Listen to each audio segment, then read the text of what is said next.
à Marc Bemer, donc, qui a été directeur de l'école Lorraine de sophrologie casselienne pendant de nombreuses années. Épaulé par Odile aussi, MS, qui est là, que vous verrez en atelier cet après-midi. Donc je lui passe la parole. Eh bien, bonjour à toutes et à tous. C'est un plaisir d'être là. Et puis, je tiens à remercier Patrick qui a été l'instigateur de cette journée. Et ravi de vous voir nombreux. Je reconnais dans le public quelques personnes qui ont cheminé avec moi dans cette approche de formation en sophrologie et je les remercie d'être là. Alors j'ai de l'émotion à différents niveaux parce que, bon, comme dit Bruel, mettre 25 ans sur table quand on pose les lettres au Scrabble, c'est pas évident. Et puis de passer après Jean-Pierre qui est très brillant, c'est jamais simple. Donc je vais assez rapidement vous parler de l'histoire de cette école. Et si j'avais posé des éléments, je dirais elle est basée sur ce qu'est la Lorraine. Et la Lorraine, c'est la richesse de la diversité et de la rencontre. Donc la Lorraine fait partie du Grand Est avec l'Alsace, la Champagne, l'Ardenne. Et donc 4 départements lorrains, la Meurthe-et-Moselle, la Meuse, la Moselle et les Vosges. En 2015, on dénombrait 2 341 531 habitants et une surface de 23 547,36 km², soyons précis. Alors la diversité des hommes, je crois que c'est quelque chose... Alors moi j'ai besoin de mes notes, hein. Je suis moins brillant que Jean-Pierre. Depuis toujours, la Lorraine a été une terre de passage des invasions et donc des guerres, l'autoroute des guerres, et également une diversité liée à l'évolution et aux transformations de la société, passant de la société agricole à la révolution industrielle avec les mines de charbon et du fer. Ceci a donné un grand creuset de découvertes de nouveautés. Et la guerre de 70 avec l'annexion de l'Alsace a fait qu'un grand nombre d'Alsaciens sont venus à Nancy et ont créé l'école hypnotique et hypnologique de Nancy. Alors Patrick reviendra d'une manière un peu plus précise là-dessus avec Auguste Liébaud, Bernheim et Coué. On a parlé, et Natalia l'a évoqué, de la venue du professeur Caicedo à Nancy, où il a rencontré le docteur Cuffelier. Et il a traduit sa thèse, et Patrick en reparlera. Mais c'est également le creuset de l'école artistique et l'art nouveau avec Gallet, avec Prouvé, Dôme, Muller, Friand, pour l'architecture, la décoration, l'ébénisterie, et le mouvement Art Nouveau.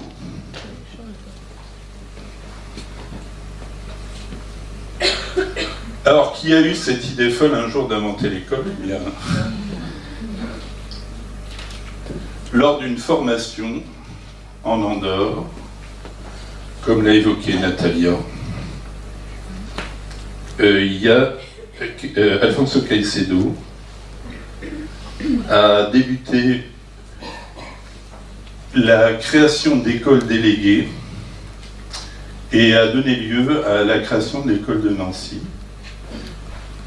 avec comme directrice le docteur Mireille Comtesse, qui était médecin phoniatre. Et moi, j'étais là, présent, et je lui ai dit, écoutez, professeur, moi j'évolue déjà à Nancy, où je fais de la formation avec la personne qui m'a formé, en l'occurrence Jean-Pierre Missistrano, qui était responsable de l'école de sophrologie caïcédienne à Chantilly. Caicedo m'a regardé et m'a dit, écoutez mon jeune ami, si vous voulez, je vous donne l'école de Strasbourg. Je lui ai dit, moi je suis pas à Strasbourg, je suis à Nancy. Et il m'a dit, allez voir le docteur Comtesse et tâchez de travailler ensemble. Et c'est ce que j'ai fait, donc je l'ai contacté, on s'est rencontrés. Et puis j'ai eu la joie, et nous avons eu la joie d'être rejoints par Nathalie Bidot et Odile Mess. Alors,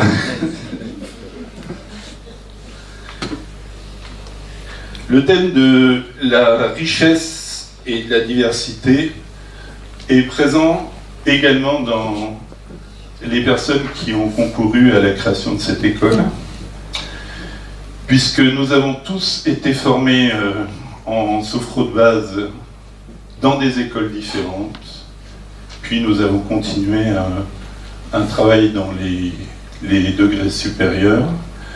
Et donc le docteur Comtesse avait été formé par Alain Donars à Paris, Nathalie Bidot par Daniel Reynal à Bordeaux, Odile à Tours avec Christian Loisel et moi-même avec Jean-Pierre Missistrano.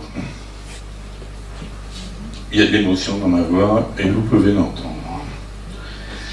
Alors, c'était pas simple parce que Caicedo nous avait donné simplement une trame avec des thèmes à mettre en place pour l'école.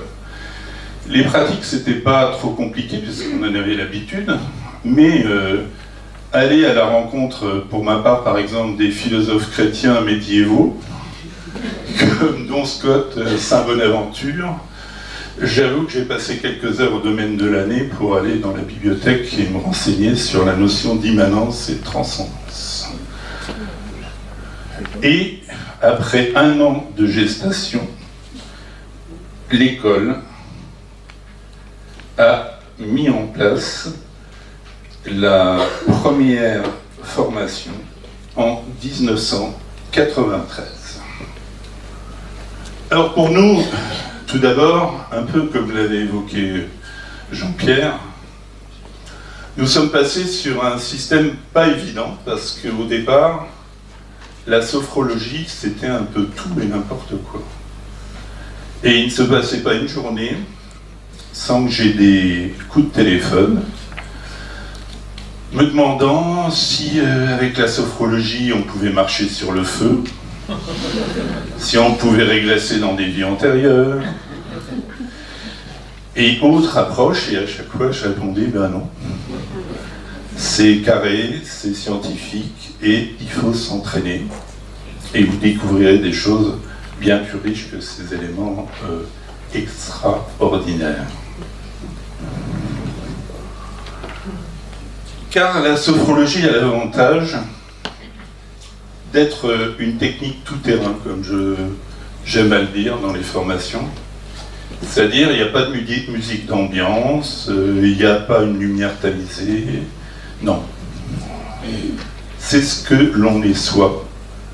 Et donc, ça se pratique dans des conditions normales, avec l'intégration des bruits, la lumière du jour, des vêtements de ville, un mobilier normal, et ça marche.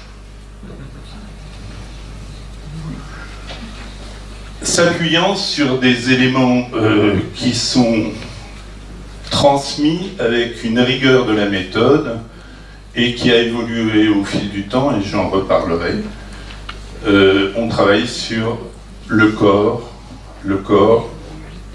et l'arrivée au mental par le biais du corps.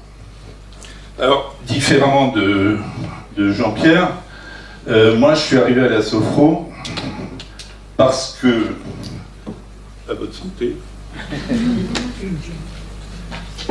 parce qu'en sortant de mes études de kinésithérapie, je me suis installé d'emblée à la campagne et que, eh bien, je me suis retrouvé parachuté très jeune avec des personnes qui m'expliquaient leur vie, leur intimité, qui allaient voir des rebouteux et ça fonctionnait mieux que moi, qui en quelques séances essayaient de remettre des entorses, etc.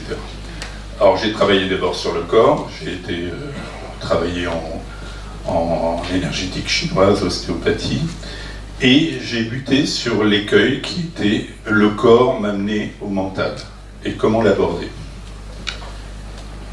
J'ai travaillé en psycho, mais ça ne m'a pas satisfait, le corps n'était pas suffisamment présent, et donc j'ai entamé cette formation de sophrologie.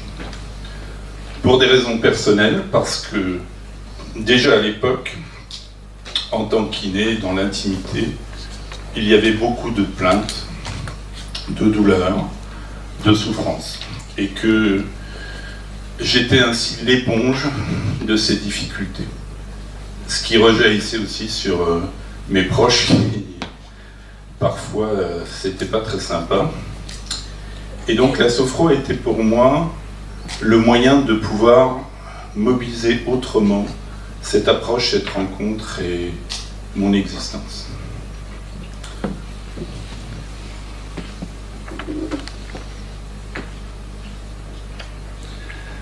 Alors, dans les promotions et dans cette approche en sophrologie, pendant 2 ans, il va y avoir une alternance de théories, puisque Caicedo, je le dis toujours, est un synthétiseur de génie. Il n'a rien inventé, mais il s'appuyait sur tout un travail en philosophie, en psychologie, en neurosciences, et également, il a réussi à faire un pont entre l'Orient et l'Occident, entre le corps et le mental, entre cette capacité d'évoluer à travers nous-mêmes pour pouvoir se rencontrer et peut-être s'aimer, ce qui est un peu la recherche qu'on essaye d'avoir en sophrologie.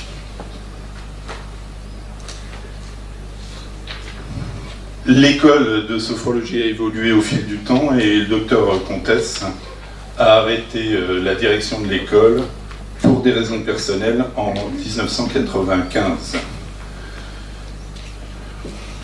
Il s'est proposé à nous, à l'époque il y avait Nathalie Bidot, Odile et moi-même, la question de continuer ou pas, et nous avions pris l'engagement dans la promotion qui était au rendez-vous d'aller jusqu'au bout de cette formation. Et donc le docteur Comtesse m'a désigné comme successeur, et ça n'a pas été simple parce qu'en fait il fallait le valider avec Caicedo, et ça a été fait à quelques jours d'une université d'été, d'une rencontre des directeurs d'école. Cette approche-là a fait que je suis arrivé en Andorre comme nouveau directeur, et j'avais assisté quand même à des réunions où c'était un petit peu comme le retour des enseignants après les vacances. On taillait le bout de gras, on discutait, c'était sympa. Première approche en tant que directeur d'école, eh bien, Caicedo dit, nous allons un peu varier aujourd'hui et les directeurs vont venir et se présenter pour dire quelles sont leurs motivations et qui ils sont. Alors, comme j'ai toujours la chance, Bémer, soit on commence par la fin de l'alphabet, soit on commence par le début. Et donc, eh bien, est passé le docteur Abrezol, compagnon de Caicedo, plus de 20 ans de sophro, de nombreux bouquins. Bernard Barel, qui maintenant est à la direction de l'école et d'école également. Et puis Bémer. Bémer, il a fait ce qu'il a pu, avec le regard bienveillant de Natalia, que j'avais rencontrée, avec qui j'avais échangé, et qui est vraiment rayonnante. Elle est très solaire, Caicedo, très sur lui-même, et très phénoménologue. Et après Bémer, eh bien, Caicedo est venu, puis pour des raisons de temps, eh bien, nous arrêterons aujourd'hui cette présentation. Et encore merci. Alors, nous avons continué un peu les promotions au fil du temps, donc avec des promotions se succédant pour nous à raison d'une promotion tous les 2 ans. C'est à peu près tous les 2 mois et 3 jours de formation. Pendant ces 3 jours, c'est une immersion totale dans l'approche de la sophro avec la théorie, de la pratique, un travail de groupe et un mouvement et un chemin de vie qui est vraiment très intéressant et j'ai pu partager cette approche-là avec la confiance des personnes qui évoluent, qui se livrent et puis aussi dans la découverte de la sophro, sachant qu'à travers ces années, la méthode a continué d'évoluer. Et Caicedo, qui était un chercheur, évoluait dans la méthode. Donc on avait des formations régulières en Andorre, assez nombreuses. Je pense que j'aurais pu acheter un studio avec le financement que j'en ai fait. Et la méthode a évolué. Il nous transmettait la méthode à la manière de la phéno, c'est-à-dire en donnant très peu d'explications, et à nous de le travailler, de le chercher, et en tant qu'enseignant, de l'intégrer et de pouvoir le transmettre.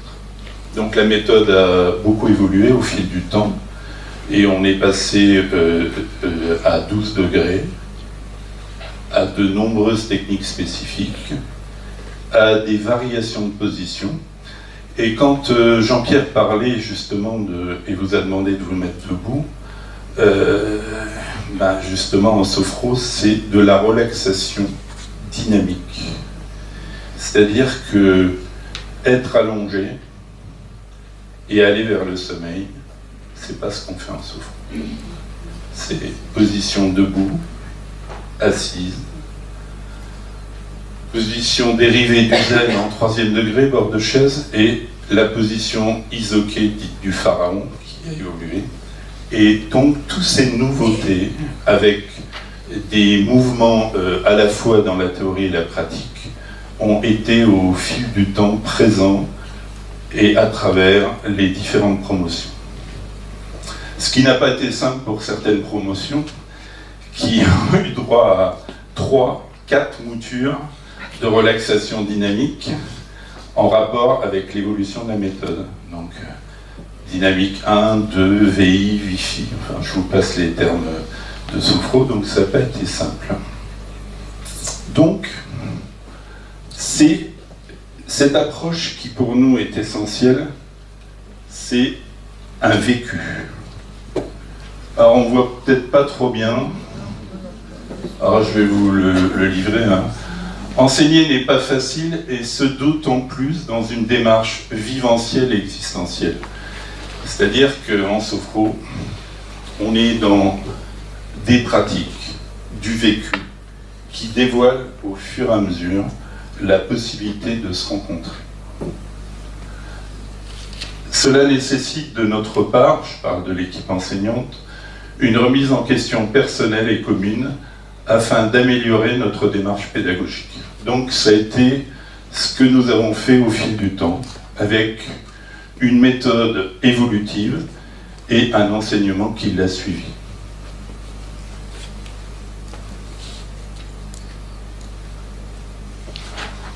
Je continue, j'essaie de me retrouver.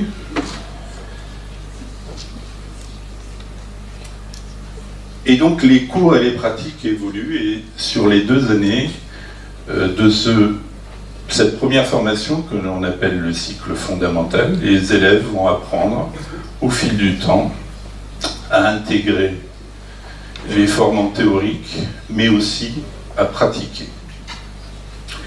Et à pratiquer assez rapidement en devenant le sophrologue qui mène.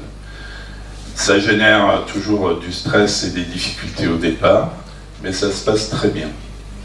Et donc, au fil de ces 2 années, ces approches-là se mettent en place et la méthode est au rendez-vous. À partir de la deuxième année,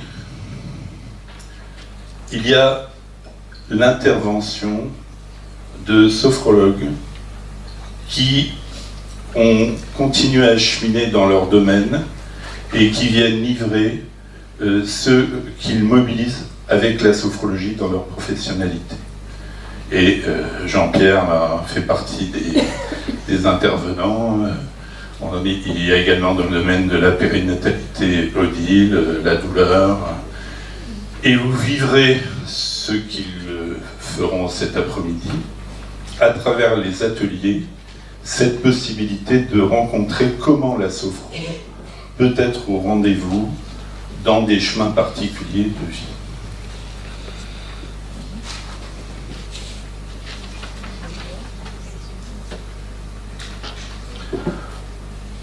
Toutes ces approches-là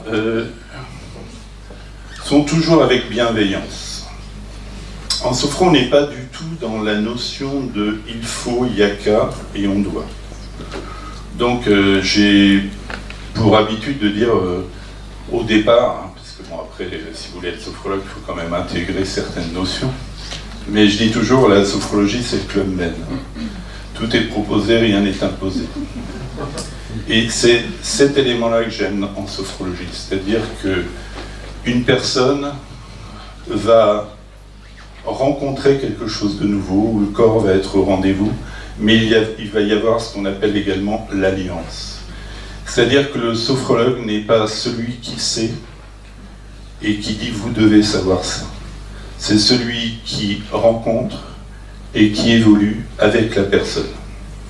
C'est une richesse mutuelle puisque ça permet pour nous de rencontrer des histoires de vie et d'évoluer et d'essayer d'aider à ces difficultés. Et la sophro est intéressante à ce niveau-là. Et donc, c'est cette alliance. Donc, au niveau de la formation, puisqu'on parle de l'école, toutes ces approches-là donnent lieu, après les pratiques, à l'expression de cette pratique, à des échanges, à des éclaircissements dans la mesure du possible, et à l'aide afin que la méthode soit intégrée.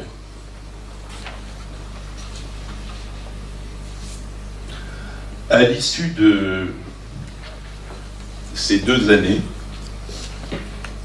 les élèves vont présenter un mémoire, mais différent des mémoires universitaires, puisqu'en fait il est basé sur qu'est-ce qu'ils ont vécu.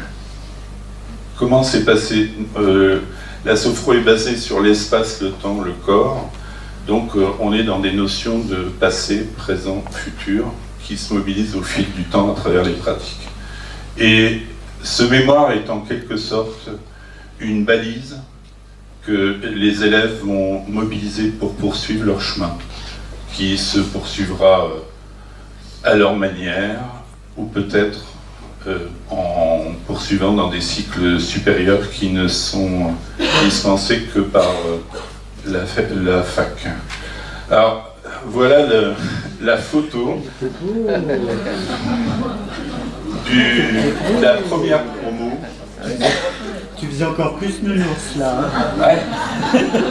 Et là, je cherchais l'erreur, mais on le verra tout à l'heure. Odile, Nathalie qui était un petit peu cachée. Et donc, cette première promo avec un jury de mémoire composé d'enseignants d'autres écoles, en l'occurrence Gilles Bosque, qui était responsable de l'école de Reims, et Jacques Sublet qui intervenait à Annecy. Et donc, vous voyez, c'était pas non plus le bagne, et ces approches-là se sont passées très bien. Et ceux qui ont continué ont pu poursuivre assez facilement les degrés supérieurs parce qu'ils ont été formés d'une manière rigoureuse.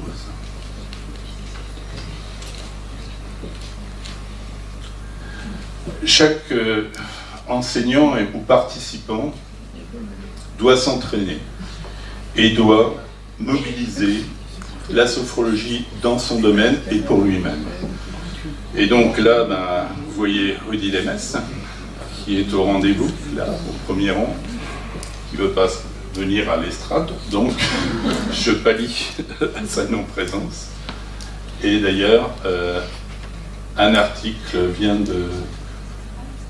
d'avoir lieu sur l'Est républicain où il parle de sa manière d'utiliser la sophrologie dans le domaine de la périnatalité. Donc ces promos se sont succédés et pour nous, ça a été quelque chose de très riche.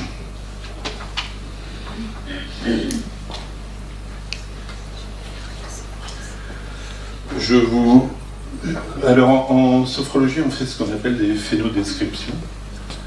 Et ces phénodescriptions sont en fait le rendu écrit ou par l'oral de ce qui s'est passé au niveau de la séance. J'avais une phénodescription d'une personne avec laquelle j'ai cheminé sur un problème de dépression. Je pense que c'est pas nécessaire de le faire ce matin.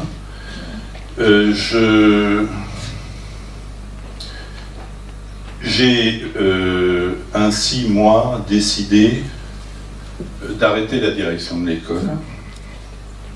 Et ça a eu lieu, comme Patrick l'a dit, avec une transmission il y a quelques années. Je suis néanmoins encore présent dans les formations en tant qu'enseignant et en tant également que tuteur pour les formations supérieures, cycle fondamental et existentiel qui sont dispensés par la fac. Maintenant, sur la Costa Brava, c'est plus sympa qu'en Andorre. Donc c'est pour ça que j'ai accepté.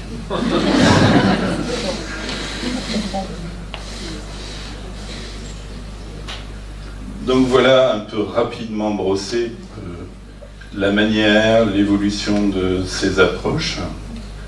Et je voudrais terminer par une vieille légende hindoue raconte qu'il y a eu un temps où les hommes étaient des dieux. Mais ils abusèrent tellement de leur divinité que Brahma, le maître des dieux, décida de leur ôter le pouvoir divin et de le cacher dans un endroit où il serait impossible de le retrouver. Le grand problème fut donc de trouver une cachette. Lorsque les dieux mineurs furent convoqués à un conseil pour résoudre ce problème, ils proposèrent ceci.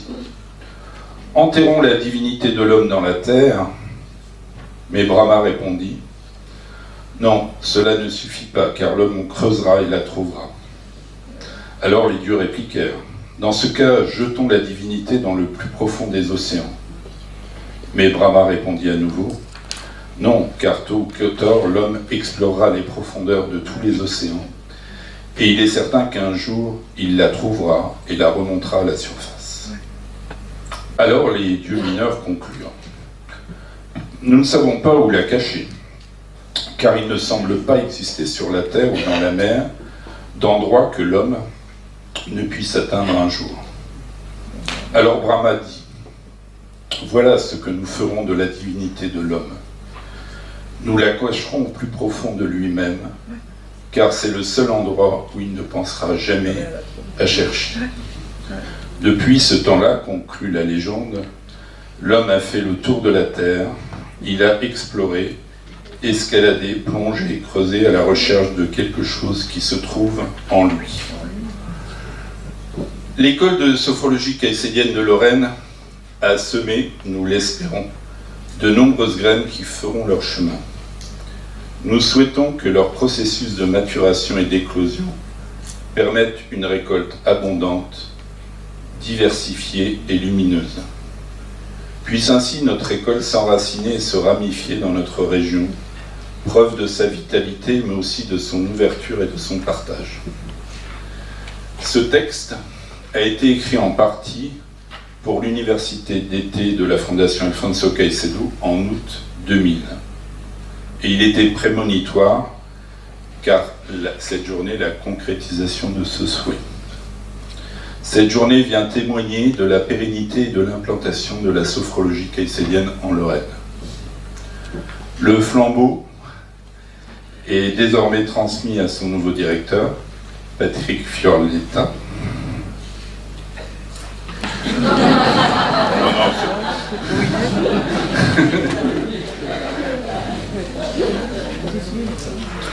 Donc je suis quand même présent dans le suivi pédagogique. Et nous lui souhaitons, Odile et moi-même, qui est là, beaucoup de joie dans ce nouveau chemin. Et rendez-vous dans 25 ans pour fêter ensemble les 50 ans de la sophrologie caïcélienne en Lorraine.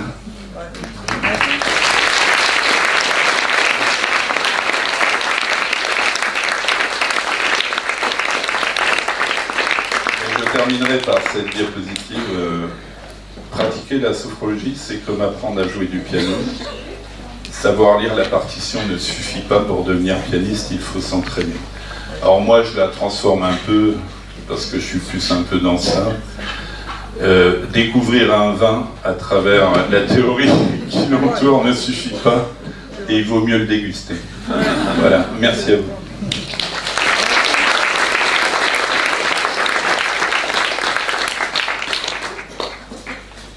Merci Marc. Alors, on va prendre la suite donc. Donc je vous propose de vous lever.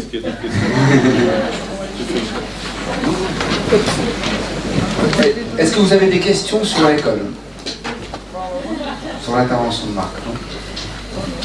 Non, je vous propose de vous lever. Peut-être on va améliorer un petit peu ce que nous avait donné Jean-Pierre comme pratique. On ne va pas faire que se lever, on peut faire aussi le tirer un bras par exemple. Si vous voulez bien. Ah, s'étirer correctement, passer de l'autre côté, l'autre bras. Ah. Et maintenant toujours plus fort les deux bras. Voilà. Après, on va revenir comme ça, essayer de rentrer le ventre 2 ou 3 fois en soufflant. Et puis on peut se rasseoir. C'est juste pour ramener à la présence du corps dont on a parlé. C'est pas grand chose, hein, mais si vous pouvez faire ça quand vous êtes longtemps sur l'ordinateur, ça peut vous aider beaucoup pour la circulation, pour l'énergie.